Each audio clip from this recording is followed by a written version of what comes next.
পাকিস্তানের বিপক্ষে ঐতিহাসিক সাফল্যের অনুপ্রেরণায় ভারত সফরে ভালো কিছু করে দেখাতে চান মেহেদী হাসান মিরাজ।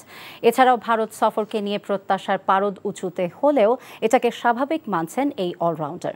মিরপুর স্টেডিয়ামে জাতীয় দলের অনুশীলন শেষে গণমাধ্যমের মুখোমুখি হয়ে এসব কথা বলেন তিনি। রিপোর্টে জানাচ্ছেন নিলয় মজুমদার। বাংলাদেশের বিপক্ষে চেন্নাই টেস্টের জন্য পূর্ণ শক্তির দল ঘোষণা করেছে ভারত। পাকিস্তানের বিপক্ষে সাফল্য ও বিশ্ব টেস্ট চ্যাম্পিয়নশিপের অংশ হওয়ায় বাংলাদেশকে হালকাভাবে নেওয়ার সুযোগ নেই ভারতের। ভারতীয় কন্ডিশনে লড়াই করাটাই প্রথম লক্ষ্য বলে জানিয়েছেন মিরাজ। আপনি যেটা বললেন, চ্যালেঞ্জিং অবশ্যই থাকবে। ইন্ডিয়ান মাটিতে আমরা এর আগেও টেস্ট খেলেছি, আমাদের বিগত পারফরমেন্স ওই রকম ভালো ছিল না, বাট আমরা এবার একটা কনফিডেন্স নিয়ে যাচ্ছি।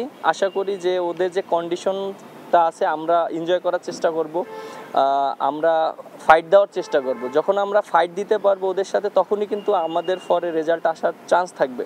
সো আমাদের প্ল্যানিংটাই এইটাই যে আমরা যেন ওদের সাথে ফাইট দিতে পারি। ভারত সফরের আগে বাংলাদেশ দলকে নিয়ে প্রত্যাশা বেড়ে যাওয়ার কারণ পাকিস্তানের বিপক্ষে সবচেয়ে সিরিজের পারফরমেন্স।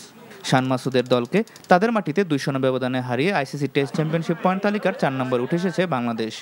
স্বাভাবিকভাবেই প্রত্যাশার চাপ বেড়ে যাওয়ায় তার উত্তাপ টের পাচ্ছেন মিরাজও। যে আমরা যখন ভালো খেলি, ম্যাচ জিতি, তখন কিন্তু এক্সপেকটেশন সবারই বাড়ে, আর 1-2 জনের না, সবারই বাড়ে। সো সবারই এক্সপেকটেশন থাকবে, বাট এক্সপেকটেশনের জায়গায় আমরা ভালো খেলাটা ইম্পর্টেন্ট। এবং আমরা যেভাবে প্রিপারেশন নিয়েছি এর আগে এবং আমরা যেভাবে নিচ্ছি, আমরা যদি পারফর্ম করতে পারি তাহলে আমাদের নিজেদেরও এক্সপেকটেশনটা ভালো থাকবে। ভারতের বিপক্ষে 13টি টেস্ট খেলে 11টিতে হেরেছে বাংলাদেশ। এবার ইতিহাস পরিবর্তনের লক্ষ্য মিরাজদের। Niloy Majumdar, NTV news, Dhaka.